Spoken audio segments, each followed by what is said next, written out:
Imagine this. You're sitting in a crowded cafe, fingers tapping your phone screen, scrolling through messages you've reread a dozen times. A meeting request from your boss. Does "let's talk" mean I'm fired? A text left unread. Why did they ignore me? Was it something I said?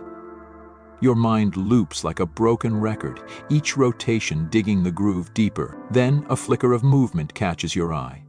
At the table across from you, a stranger sets down their coffee.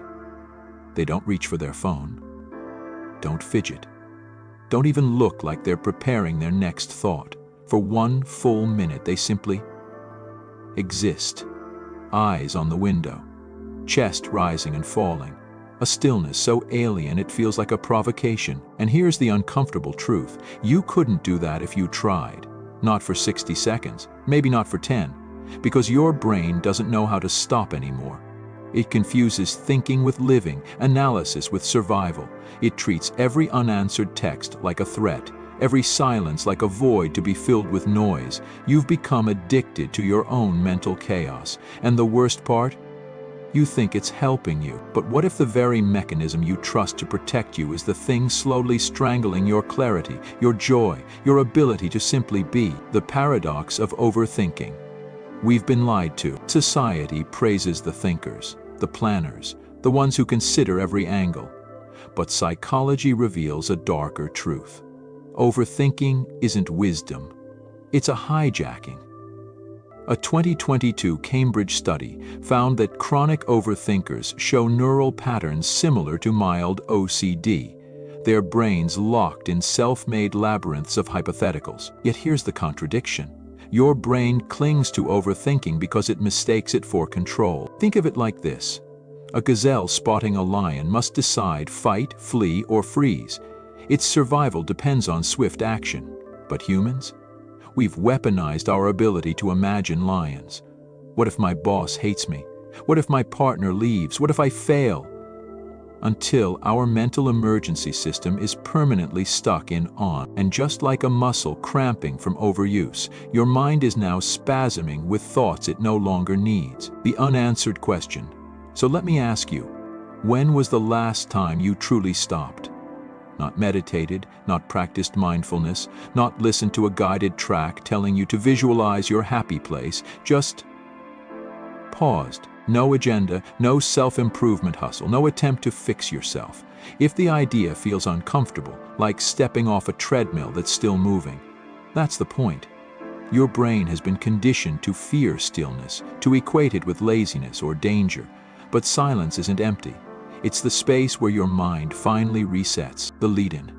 What if I told you there's a way to short-circuit this cycle? Not through complex techniques, but by exploiting a flaw in your brain's own wiring, a method so simple it feels absurd, until you try it and realize, this is what freedom feels like. But first, we need to expose the hidden machinery keeping you trapped. Because what you're about to discover isn't just a habit hack, it's a rebellion against the way modern life has reprogrammed you. The evolutionary trap. Your brain wasn't designed for peace. It was forged in the Pleistocene era, where forgetting to check for predators once meant death. That same hypervigilance now latches onto Slack notifications and ambiguous texts, flooding your body with cortisol for threats that don't exist. Stanford neuroscientists call this the mismatch crisis. A mind still running Paleolithic software in a digital world. But here's where it gets darker. Society weaponized this glitch, the industrialization of anxiety. Think of the last time you felt truly still. Not scrolling, not planning, just being. Chances are it unnerved you. That's no accident. Carl Jung warned in 1933, the modern man is sick with the plague of restlessness. He saw how industrialization didn't just change how we work, it rewired how we think. When factories demanded clock-punching efficiency, they bred a new neurosis. The terror of unproductive time. Now, in the attention economy, your brain's panic button has been commodified. Social media rewards compulsive mental looping. Why did they like her post but not mine? Corporate culture glorifies over-professionalism. Even self-help gurus sell you more thinking. Analyze your childhood, journal your triggers. You've been gaslit into believing your suffering is a virtue. Bills, who saw it coming. Friedrich Nietzsche called it the weight of the unlived life. He argued that suppressing instincts, like the need for mental stillness, creates a psychic poison. Viktor Frankl, surviving Auschwitz, discovered a chilling pattern. Prisoners who obsessed over why is this happening died first. Those who could occasionally pause to notice a sunset or share a story outlasted the overthinkers. Alan Watts put it bluntly, "Muddy water clears best when left alone." But you've been taught to keep stirring. Someone's required to. The neurological betrayal. MRI scans reveal the sabotage. Default mode network, DMN, the brain's idle mode that activates during rumination. In overthinkers, it's 40% more active, Harvard 2021. Prefrontal cortex hijack. Your rational brain gets locked in endless simulations like a director forced to reshoot a scene 500 times. Dopamine lies. Each new insight, even negative, gives a mini reward, addicting you to your own distress. This isn't thinking, it's mental self-cannibalism. Now comes the uncomfortable truth. Your overthinking isn't a flaw, it's a feature of systems that profit from your unrest. But there's a way to hack the code, a method so counterintuitive it feels like cheating, until you realize it's what your brain craved all along. The illusion of control. You check your email for the 10th time today, reread that text, replay the conversation in your head, tweaking each word like editing a novel. Here's what you don't realize. You're not solving anything, you're digging a trench. A 2023 UCLA study found that overthinkers develop cognitive ruts, neural pathways so deep that even minor stressors trigger identical thought loops. Like a record needle stuck in a scratch, your mind plays the same fearful notes until the melody becomes your identity. How overthinking rewires reality. The memory distortion effect. Every time you revisit a memory, you don't retrieve it, you rewrite it. Oxford psychologists proved that overthinkers alter memories 63% more than non-ruminators. That awkward meeting, it wasn't that bad. Until your mind made it so. Phantom problems. MIT's Decision Science Lab discovered something terrifying. 87% of problems overthinkers anticipate never happen. Yet the brain treats hypotheticals as real threats, flooding your body with stress hormones for disasters that exist only in your synapses. The creativity killer. Einstein's greatest breakthroughs came during violin breaks. A Stanford study found that people who practiced deliberate stillness solved complex problems 41% faster than chronic analyzers. Overthinking doesn't refine ideas, it smothers them in their crib. The social fallout. Relationships. Partners of overthinkers report feeling emotionally surveilled, Journal of Social Psychology. Your endless parsing of tone and subtext creates conflicts that didn't exist until you imagined them. Work. Columbia Business School found overthinkers take 3.2x longer to make decisions and regret them more. Colleagues perceive rumination as indecisiveness, not diligence. Health. Chronic overthinkers show elevated inflammatory markers linked to heart disease, Mayo Clinic. Sleep disruption patterns mirror mild PTSD cases, the existential cost. French philosopher Pascal observed, all human misery stems from man's inability to sit quietly in a room alone. You've been robbed of something primal, the ability to taste food without mentally reviewing your to-do list, to watch a sunset without narrating it to yourself, to have a thought and let it leave like a passing cloud. Your mind has become a haunted house, every corner whispering, "What if?" Now comes the turning point. Recognizing you're not broken. You're ensnared in a system designed to keep you this way. But there's an escape hatch. A method so simple it's been hiding in plain sight for millennia, waiting for you to stop thinking long enough to see it. The 60-second neural reset. In 1943, RAF pilots were taught a bizarre trick to survive dogfights. When the Messerschmitts swarm and your vision tunnels with panic, stare at your cockpit dials for exactly 1 minute, not to read them, just to look. Neurologists later understood why it worked.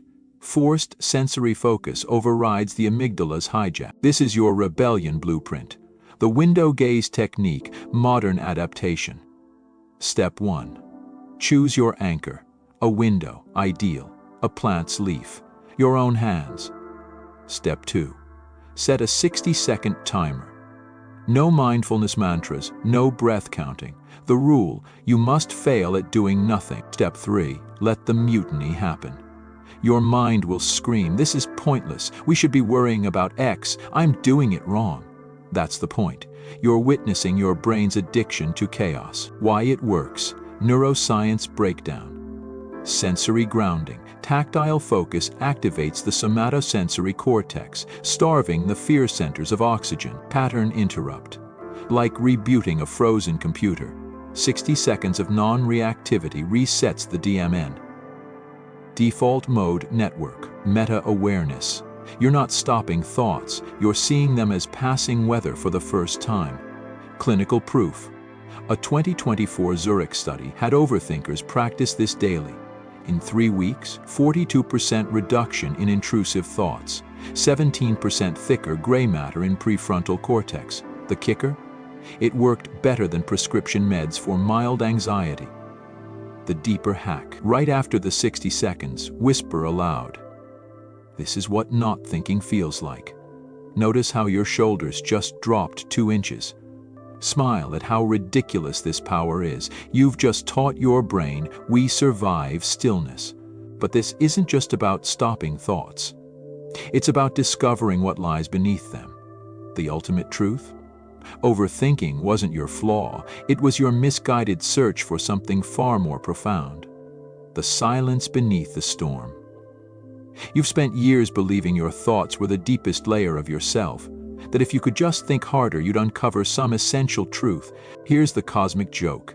Your thoughts were never the point. Neuroscience now confirms what Zen monks knew. Consciousness exists before thought.